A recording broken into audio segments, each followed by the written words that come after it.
од граѓански проблем до институционално префрлање на топката. Критична е состојбата на мостот во скопската населба Драчево, во која покрај настанатата дупка се чувствува и тресење. Во текот на вчерашниот ден, до Центарот за управување со кризи стигнала пријава од загрижен граѓанин дека на средината на мостот постои голема дупка, што представува опасност за безбедноста на возачите кои што се движат на овој потек. Оваа дупка представува опасност самата по себе, доколку некое тешко товарно возило или некој автобус згазне врз неа. Но истата оваа дупка, верувам дека ја нарушува статиката на мостот, а со тоа и неговата безбедност. Од јавното предпријатие улици и патишта вела дека независно од повикот на ЦУК излегле на терен и првично поставиле обележување на патот, а подоцно и со некое минимум решение за облажување на состојбата на мостот.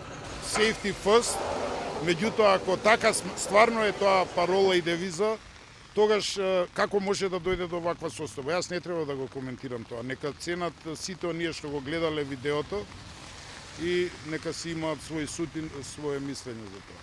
А веднаш, еве и да е така и да интервенирале, ние уште вчера во поплодневните часови го обезбедивме местото, односно критичното место, за да не се одвива сообраќајот, беше заобиколен, а во утринските часови го саниравме онолку колку што може, односно да ја облажиме деформацијата и таа продорна дупка.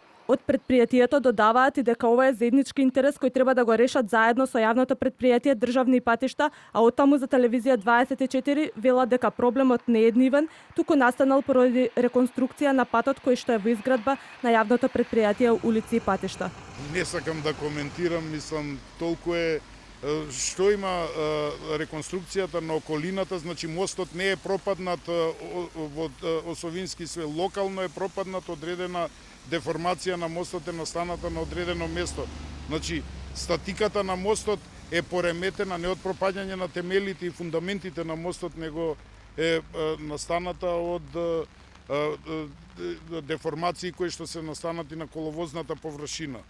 Сепак тие деформации, ако се тоа причина за ова, би се приметиле на гредите и на темелите на мостот.